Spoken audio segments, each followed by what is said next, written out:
जय परशुराम। परम पिता परमेश्वर परमात्मा अखिल ब्रह्मांड स्वामी राज राजेश्वर भगवान परशुराम, जिनकी अनन्य कृपा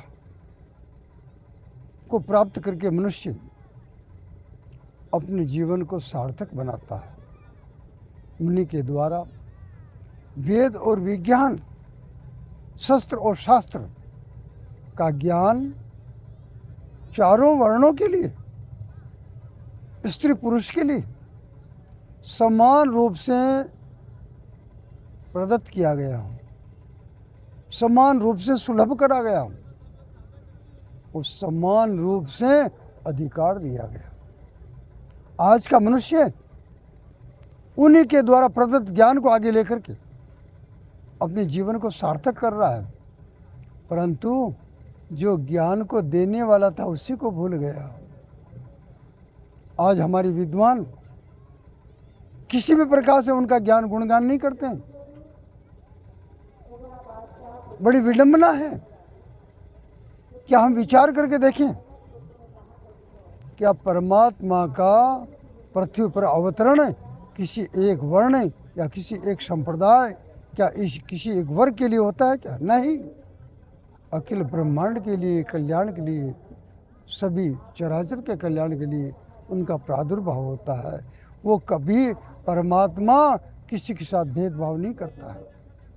हम स्तुति करते हैं, त्वमेव माता, वो माँ है, वो माँ है। माँ अपनी संतान के साथ में किसी भी प्रकार का भेदभाव नहीं करती। त्वमेव पिता, वो पिता है। पिता अपनी संतान का सभी प्रकार से सांगोपांग लालन पालन करता है। तो बंधु च सखा, वही बंधु है, वही बांधव में सखा है, सदैव हमारा हित करने के लिए तैयार रहता है। ऐसा वो परमात्मा क्या किसी एक का है? नहीं। पता नहीं कहाँ से षड्यंत्र रचा गया और कहाँ से इस जहर को समाज के अंदर में डाल दिया गया कि भगवान परशुराम क्षत्रियों के विरोधी हैं। उन्होंने क्षत्रियों का संरक्षण किया, मगर उस कालखंड में जो दुष्ट निशाचर थे, उन्होंने हेय वंश के क्षत्रिय कुल में प्रवेश करके उपद्रव मचाया था। परम पिता परमेश्वर परमात्मा परशुराम जी ने दुष्ट दुराचारी अत्याचारी क्षत्रिय रूप में जो असुर थे उनका विनाश किया, बाकी किसी का नहीं।